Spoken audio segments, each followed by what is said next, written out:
warahmatullahi wabarakatuh. Halo semuanya, saya Sarah Fakira, mahasiswi semester 3 dari Prodi Ilmu Komunikasi Universitas Islam Indonesia. Di sini saya akan membahas dan sharing mengenai isu kesehatan mental. Menurut survei yang dilakukan oleh Direktur Jenderal WHO pada Oktober 2020, hampir 1 miliar orang itu hidup dengan gangguan kesehatan mental. Dan 1 orang setiap 40 detiknya itu meninggal karena bunuh diri. Nah, sebelum kita membahas lebih jauh, ada baiknya kita tahu apa sih kesehatan mental. Kesehatan mental merupakan kondisi di mana batin dan watak manusia itu dalam keadaan normal, tentram dan tenang, sehingga manusia ini dapat menjalankan dan menikmati kehidupannya sehari-hari. Terus kenapa sih kesehatan mental ini penting? Kesehatan mental ini penting karena setiap tahunnya 1 dari 4 orang itu mengalami gangguan kesehatan mental. Kata WHO, suicide is the leading cause of death among 15 to 29 years old globally. Tapi di Indonesia sendiri, isu mengenai kesehatan mental ini masih sangat dianggap sepele. Misalnya, ada orang yang depresi, kebanyakan dari orang sekitar kita tuh bakal bilang, kayaknya kamu kurang iman deh. Coba deh istighfar, perbanyak sholatnya. Atau bahkan ada yang bilang kalau itu nggak seberapa, aku pernah kok lebih dari itu tapi biasa aja, kayak kamu lemah deh. Bahkan ada yang sampai disuruh ruqyah. Nah, dari stigma seperti ini, orang-orang dengan gangguan kesehatan mental ini jadi takut untuk bercerita mengenai masalahnya. Mereka merasa seperti terasingi dan tidak memiliki harapan. Fatalnya, mereka jadi takut untuk meminta bantuan dan milih untuk mengakhiri hidupnya dengan bunuh diri. Isu mengenai kesehatan mental ini memang harus diprioritaskan. Pandemi COVID-19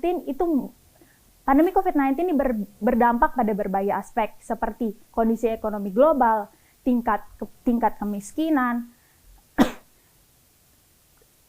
dan keamanan finansial yang seluruhnya berpotensi berdampak pada depresi. Menurut hasil penelitian yang dilakukan oleh Dr. Teddy Hidayat beserta timnya, 1 bulan setelah terjadinya pandemi COVID-19, 47% mahasiswa itu mengalami depresi.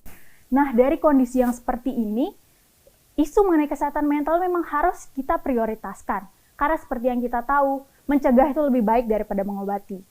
Nah, berikut beberapa upaya yang dapat kita lakukan untuk menjaga kesehatan mental kita. Yang pertama yaitu mengakui dan menerima emosi negatif yang sedang kita alami. Emosi negatif seperti sedih, marah, kecewa, itu adalah hal yang normal. Jadi kalau memang kalian merasakan hal itu, ya udah akuin kalau sekarang saya ini lagi sedih, saya ini lagi marah. Karena kalau malah kalian ngelak perasaan itu lama-lama perasaan negatifnya akan menumpuk dan kalian nggak akan bisa tahan lagi dan menimbulkan kesehatan mental gangguan mental yang akan merusak diri kalian. Yang kedua, yaitu menghargai diri kalian sendiri. Nah, mulai sekarang yuk kita mulai lihat diri kita dan posisikan diri kita ini dari sisi negatifnya kita. Karena seperti yang kita tahu, manusia tuh punya sisi negatif dan sisi positif yang nggak bisa kita compare dengan diri orang lain. Kalau kita fokus dengan sisi negatif kita, itu akan malah membuat kita stres, membuat kita overthinking, tidak worth it. Padahal kalau kita fokus dengan sisi positif kita, sisi kebaikan kita, itu akan membangun aura positif dengan sendirinya di diri kita. Nah, yang ketiga yaitu mencintai dan menyayangi tubuh kita sendiri. Seperti olahraga yang rutin, tidur yang cukup, menjaga pola makan. Karena kalau bukan kita yang mencintai diri kita, siapa lagi? Kita nggak bisa berharap pada orang lain, tolong dong kamu jagain aku, lindungin aku. Karena kita nggak bisa maksain perasaan orang lain. Maka dari itu yuk kita sama-sama cintai diri kita sendiri. Nah, yang terakhir yaitu menolong orang lain. Kenapa menolong orang lain? Karena sebenarnya menolong orang lain ini bukan hanya memberikan manfaat bagi orang yang kita tolong. Menolong orang lain juga memberi manfaat bagi kita.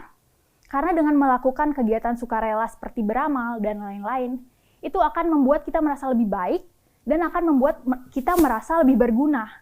Nah, dari hal-hal yang saya paparkan tadi,